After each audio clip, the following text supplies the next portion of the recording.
Probably done in Wales at TNS and winning in penalties. That was a good experience.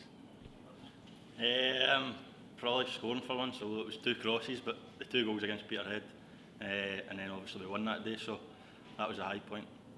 High point would probably be just coming back in general, and probably in terms of games, a hat trick against Elgin probably stands out, but I enjoyed the Stirling Albion game where I came back. It's my first game back. I enjoyed that probably just as much. Beating TNS down at Wales, that was a good team. Mine's has got to be the first one in the league, up at Peterhead when I chipped the goalie for 30 yards, so that was my favourite. Beating Clyde 1-0 at Hampden. I think it's probably the feeling before we end up losing to that Connors. That was probably the best feeling for me. To be honest, beating Berwick 7-1 was a memorable game this season. Getting 2 goals as well. That's up there. I'll start again. Point this season would probably have been the TNS game. TNS, is that what they're called? the TNS game. How tough, get down there, long travel, long day, and getting the result. So that would probably be the high point. Probably the Berwick game here. That was a good game. I think everybody performed that day. We were on a decent wee run, so probably that's been the highest. Highest to pop. Most memorable games probably the Berwick Rangers game. To score 7 goals was fantastic at any level, and whether you're a player or a manager, it's one you always remember. The TNS game was great. That was a big achievement for the boys. Probably overachieved to go and beat something like that, considering what their budget is, and they play in Europe every year. So again, that was the high points for the actual playing side. But personally for me, when I see guys like Michael Ruth coming in getting his first goal for the club, and Kieran Moore getting his first goal, Ewan East, I think that's great. We see the young guys doing well, and it's a progression in their career as well. So delighted for them. Probably Connor's key up here, being in front and then no long to go, thinking you're maybe getting through and getting beat, and probably Rafe Rovers, because we probably didn't do ourselves any justice that day. Connor's key was a tough one to take, especially leading and then getting put out, but it was a good experience as well. Since I've came back, probably Annan a couple of weeks ago at Hampden. Probably one of the worst games I've played in. Mine will be Albion Rovers. Thanks to Jerry, but that would probably be my lowest part. Mine will be Clyde at Hampden when I tore my hamstring and got stretchered off. First in my career and hope for my last. Elgin at home. It's a bad game. I think it's same game, probably 10 minutes later. That was probably a pretty horrible feeling after we put out the cup. Aye, Elgin at home, even though I wasn't playing, but it was I broke my nose after 7 minutes at centre half. He broke his nose, scored it 4-0. I didn't play. There you go. Terrible. So low point would probably be Edinburgh here. The first game we played Edinburgh, I think it was 4-0. That was a sore one. That was definitely up there with a low point, because I thought we were doing well, and then we come across them and it was a real sickener. So probably the 4-0 game against, I think it was 4-0 against Edinburgh City, the first game. Mine's was probably Saturday against Clyde. Just because they were going for things, and some of the players were asked questions, and we didn't really perform on the day. And so for me, that was disappointing on Saturday. It's a derby game for the supporters and such, so that's my most disappointing this season.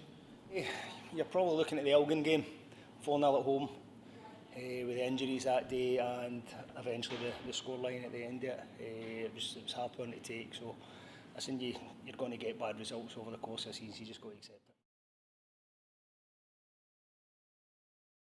Chris Burke at Kilmarnock, that was hard.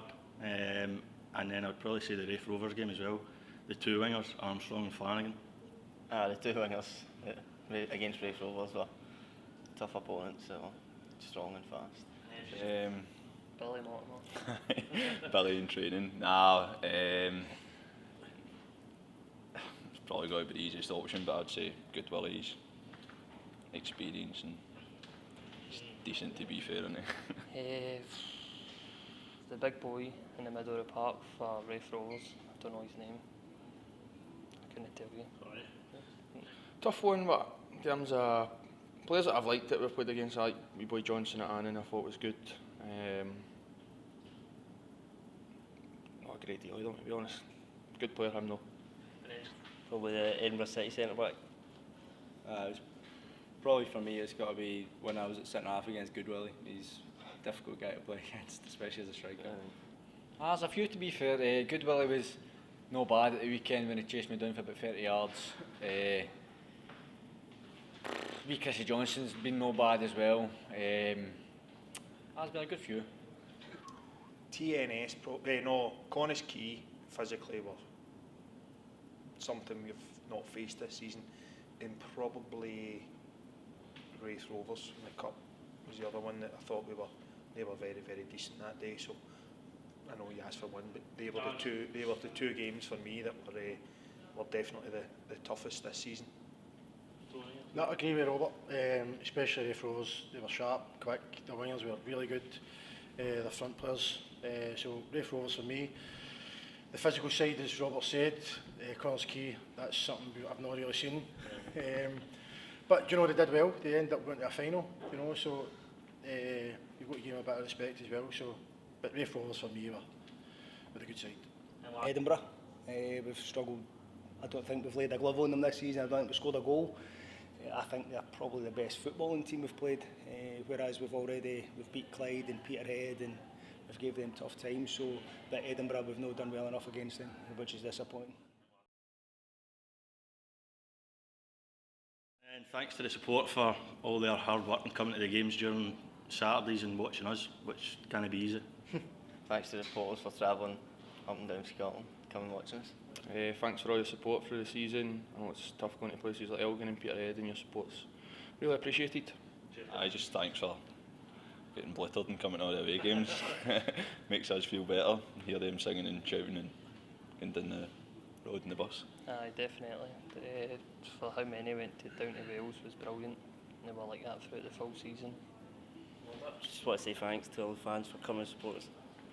Absolutely. Thanks for the season. It's been a good one. Cheers. Just want to say thank you. You've been brilliant, home and away. Let's go Saturday. Absolutely. We go from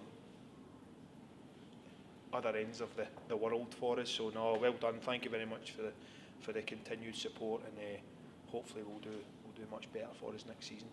Again, as Robert said, just thanks to the supporters. We try and bring a bit of success next year, and sadly we lost one of our supporters this week, the old vicar. So he's in our thoughts, the players and the coaching staff, and keep supporting, and we try and bring a bit of success next year. Again, I've mentioned it in my programme notes this Saturday. We appreciate all the staff, the players, everybody involved in the club. We appreciate the support we get week in, week out, and it doesn't go unnoticed.